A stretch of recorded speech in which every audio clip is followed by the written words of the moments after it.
que foi um dos lugares mais incríveis e diferentes que eu conheci.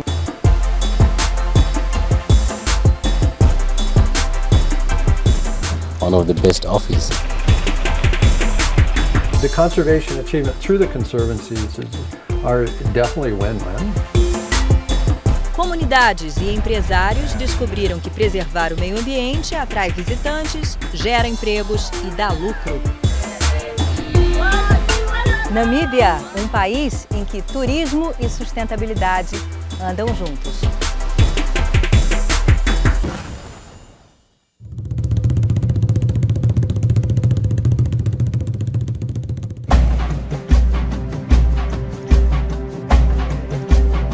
Mar e areia, que parecem infinitos.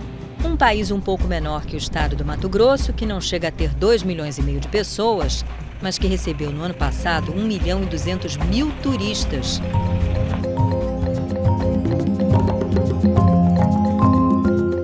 A Namíbia fica no sudoeste do continente africano, entre Angola e a África do Sul. O país está cara a cara com o Brasil, separado só pelo Atlântico. E para chegar lá, o caminho mais curto é via Joanesburgo. Depois da mineração e da agricultura, o turismo é a terceira atividade econômica mais importante do país. Representa quase 18% do PIB. Entre 2011 e 2013, o fluxo de visitantes cresceu 12,5%.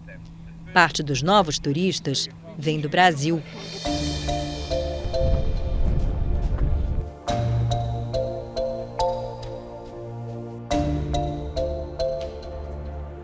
O melhor dinheiro gasto, o melhor dinheiro empregado é viajar. Dona Mitico tem 70 anos. É comerciante na Baixada Fluminense. De vez em quando arruma as malas, saca a câmera e sai pelo mundo. O guia de Mitico é Haroldo, que se diz um viajólogo. O que era um hobby virou atividade profissional. Ele leva grupos de no máximo 12 pessoas para fotografar e conhecer países fora do circuito tradicional. A ideia que você faça uma viagem, mas entrando no conhecimento, você entrando no país. E para você fotografar, você precisa ter um mínimo de relação. Você não está de fora fotografando como um turista. Desde a década de 90, o país entrou para o rol dos destinos oferecidos por essa agência de São Paulo, especializada em roteiros originais e personalizados. O perfil que vão para a Namíbia normalmente são clientes que já foram para a África, já tiveram a sua experiência em safaris, não só na África do Sul, pode ser em Botsuana ou pode ser também no Quênia, Tanzânia, e no qual a gente oferece Namíbia e aquele que teve experiência também no Atacama, porque é um deserto completamente diferente, eles sentem a necessidade de conhecer alguma coisa diferente do que eles viram. Antes, você não ouvia falar de uma família com filhos de 10, 12 anos ou 15 anos, muitos procuram levar para a África para ter uma experiência de safari em vez de levar para a Disney. Os safaris impulsionam a indústria do turismo na África.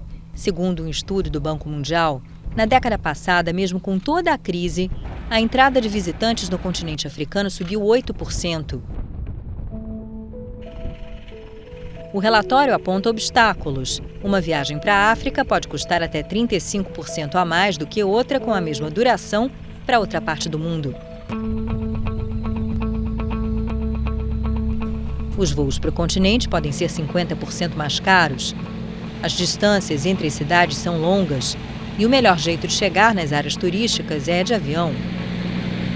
A Scenic Air é uma das duas empresas que oferecem o serviço. Não são voos de carreira. Os trajetos são programados de acordo com o desejo do cliente.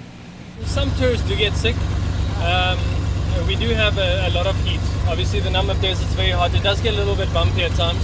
And what about the landscapes? They're amazing, right? Yeah, absolutely. So obviously we've got most of the way now. We've got the Namib Desert. On our right hand side we'll have a couple of shipwrecks. Some of them are a little bit difficult to see because they've rusted away over the years, but truly amazing. I love it. Não é um turismo para muitos. O país desenvolveu um modelo de negócios em que os serviços têm alto valor agregado. Não são baratos, o que limita a demanda. Isso não é um problema. Pelo contrário. It's really important that we try to tap the high-end, low-volume tourism. Our areas are not like the savannas of Kenya, where masses of biodiversity, high resilience.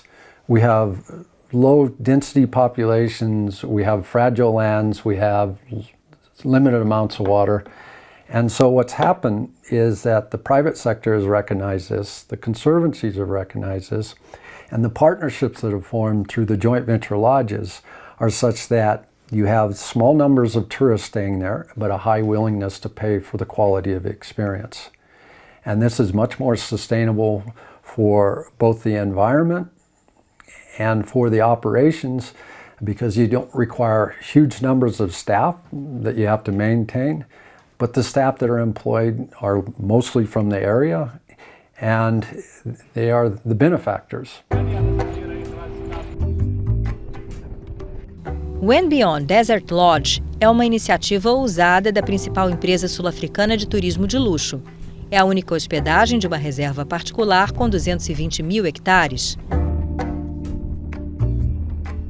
Se já é um tremendo luxo a gente via um lugar como esse, imagina ter uma vista privativa da varanda do quarto para essa paisagem. Bem verdade que o celular não pega e que no quarto não tem internet, só lá na sede. Também não tem televisão, mas quem precisa de televisão num lugar como esse? Fora isso, todos os confortos da vida contemporânea estão aqui.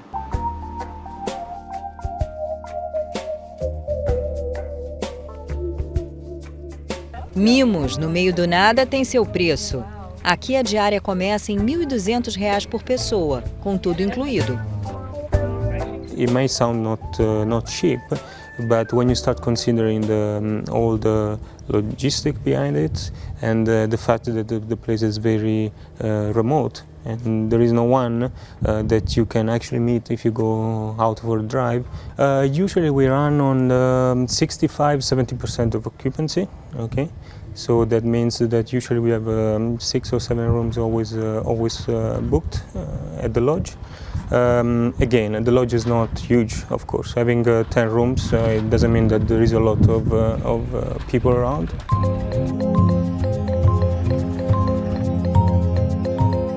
We have friends and acquaintances who have been to places like Kenya or Tanzania, but they tell us that it's a lot more crowded.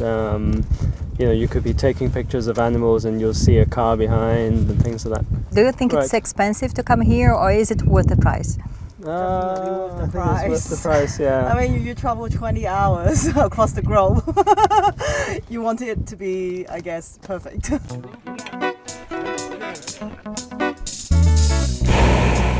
O público é exigente. Como a Namíbia foi colônia da Alemanha, é de lá que vem a maioria. Eles não se incomodam em pagar $400 por cabeça num safari de balão. O dono da empresa que faz os passeios é do Congo e enxergou o potencial turístico da Namíbia 23 anos atrás. Começou com uma pousada pequena. 6 camas e há 2 anos com 6 camas e 10% de ocupação. São 0,6 clientes por dia. Mas você insistiu e aí resolveu montar os passeios de balão? É um sonho de fazer um safari com balão. Eu sou de origem biólogo. Trabalhou em Parque Nacional em Congo. Estamos muito, como diz, sorte, porque agora temos clientes. Mas é uma coisa, para mim, é o melhor escritório do mundo. Agora tudo está muito bem, porque temos, e na mesma região, 1.200 camas hoje. 1.200 camas são muita gente agora. Para fixar os funcionários da região, ele se deu conta de que era preciso investir na comunidade local. É 1.200 pessoas que trabalham por o turismo. E agora falta uma escola aqui, porque tem muitas crianças, uma criança do mais de 4, vá com sua mãe à cidade, a mais perto da cidade agora é 180 km daqui. E eu não creio que se vives aqui sem a família, sem a mulher, sem a criança, não pode viver bem. E agora temos uma possibilidade de abrir a escola, havemos aberto a escola já, e temos agora 63 crianças e fim do ano seguramente 100. A iniciativa bem intencionada não chega a ser original, só que ela é uma ponta de algo muito maior. Essa aqui é a Duna 45, de um dos muitos parques nacionais desse país. É um cartão postal da Namíbia. Por aqui, governo, ONGs, comunidades e empresários acharam um jeito de conservar a natureza e investir no turismo. Todo mundo sai ganhando, inclusive nós, os visitantes.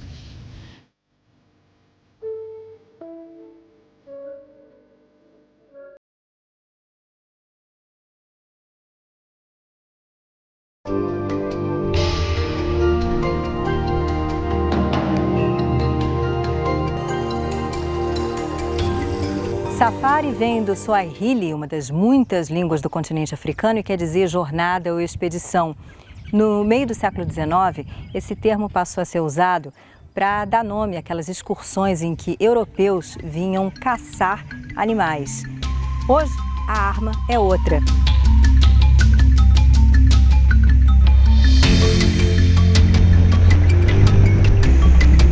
Para o Banco Mundial, o turismo pode ser crucial para o desenvolvimento dos países africanos. De acordo com um relatório mais recente feito pela instituição sobre o assunto, a Namíbia desponta como um país que encontrou uma estratégia inteligente para estimular o turismo e proteger a vida selvagem. Essa aqui é a reserva de Ongava, é vizinha ao Parque Nacional de Etosha. Até o começo dos anos 90, isso aqui eram 4 fazendas de gado. Mas aí, predadores vinham do Parque de Etosha. Leões, leopardos matavam os bois e as vacas. Até que um grupo de investidores decidiu comprar essas fazendas e transformar em reserva. Hoje em dia, os tais leões e leopardos vivem aqui em segurança ao lado de elefantes, rinocerontes. E os turistas vêm então ver esses animais africanos. As espécies nativas circulam livremente por boa parte do país. Quase 44% das terras da Namíbia estão protegidas. 7% são reservas particulares ou concessões abertas à exploração turística. Os parques nacionais abrangem 17% do país. O Parque Nacional de Etosha é um dos mais visitados. Mas o grande diferencial são as áreas comunitárias de conservação ambiental.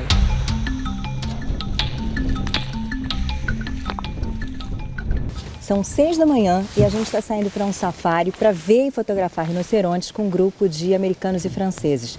Pode não parecer, mas toda essa movimentação ajuda a preservar o chamado rinoceronte negro, que é típico dessa região aqui da África. Uma parte do dinheiro que os turistas deixam aqui vai para uma organização não governamental chamada Save the Rhino Trust, que tem conseguido um resultado impressionante na recuperação da população desse rinoceronte. Outra parte do dinheiro fica com uma empresa particular que treinou os funcionários para prestar o atendimento aos turistas.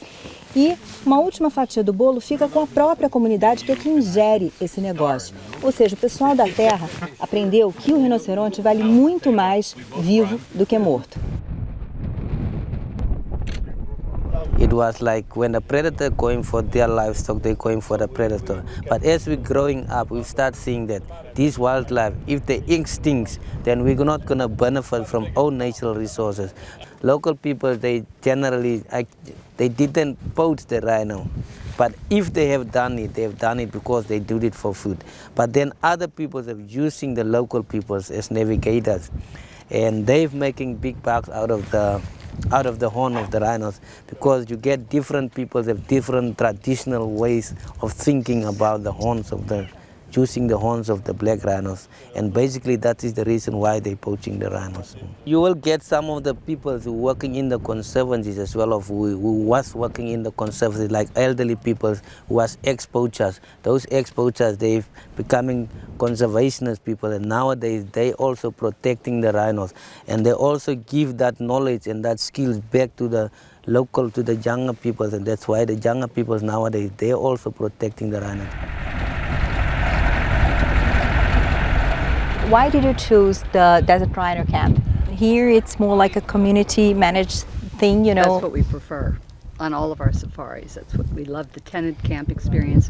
We love when the native people are the managers and the people who work there. Nem sempre foi assim. Nos anos 60, quando a Namíbia ainda era administrada pela África do Sul, a caça era um problema sério. A consciência preservacionista veio aos poucos e ganhou impulso com a independência em 1990. Pouco depois foi aprovada a lei que estabelecia as regras para a formação das terras comunitárias de conservação. As a result of that law passing in 96, we saw the first 4 pilot conservancies form in 1998. And from that point on, the program has been from word of mouth, where community members learn from communities that are forming conservancies of what the benefits and opportunities are of forming these conservancies. And we've seen poaching that was threatening the existence of wildlife on the communal lands prior to the 1990s. We've seen the wildlife numbers rebound tremendously, and it's regarded as one of the greatest African wildlife recovery stories in the world. We've seen elephant populations go from about 7,000 in Namibia in 1995 to over 20,000. We have the largest free-roaming population of rhino anywhere in the world on these communal lands where conservancies are at. We're the only country in Africa where lion populations are still recovering and spreading. In most cases, lion populations are retrenching and lion habitat is being lost. And Namibia is also the home of the largest number of cheetah in the world. Além de haver os ganhos ambientais, o retorno econômico das terras comunitárias de conservação é impressionante. No ano passado, tiveram ganhos de quase 7 milhões e 200 mil dólares e representaram 6.674 postos de trabalho. Isso num país em que a taxa de desemprego passa de 25%, não é pouca coisa. I'm in the area, I'm almost now 7 years, almost 8 years in this area. And I myself, I started in wilderness safaris as a waitress. And with all the trainings in wilderness safaris, I worked myself up with the trainings. And first training assistant manager, and now a manager. So you can have a career? A career in wilderness, yes. So most of the people that worked for wilderness, they first start to train us up in the company itself.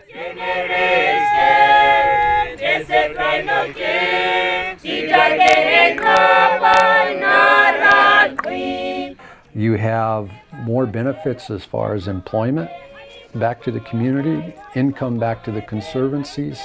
You have better conservation, because the communities recognize that without the wildlife, they wouldn't have these benefits. And they're also taking part of the income that they're receiving and investing that back into community game guards and in implementation and support of their management plans for their wildlife. O número de terras comunitárias saltou de 4 para 79 em pouco mais de 15 anos. Apesar do sucesso, não faltam desafios. And so every time a conservancy committee changes officers, then it requires more training, and we're not keeping up with that. So we're not getting the quality of management of both the wildlife and also of the income and the benefits that are being generated. And sometimes there are too many employees. It would be better if more of that money were getting back to the individual households, where that income and that benefit could then be directly linked to the presence of wildlife and creating more livelihood benefits at the community level, and indeed more incentive for people to live with the wildlife. A third thing is that a product of our own success is increased human-wildlife conflict, where you have more elephants that are destroying more crops, eating more crops, so they can create a huge amount of damage. And thirdly, elephants are quite dangerous. We lose about 9 people a year to elephants killing them. So elephants recovery, elephant range expansion means more conflict with elephants. Same thing with lions, cheetahs, hyenas, leopards. These are all fantastic, very charismatic, very glamorous species when we look at them as a tourist or a conservationist. But when you're living with them, they bring a different perspective. Solução perfeita não existe. Mas entre perdas e ganhos, a comunidade fica com os ganhos.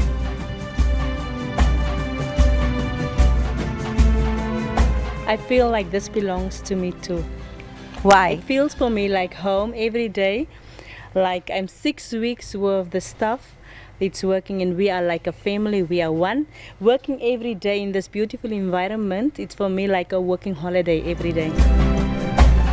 A gente que veio a trabalho consegue entender exatamente o que ela sente. Quando a nossa reportagem termina, parece que as férias chegaram ao fim.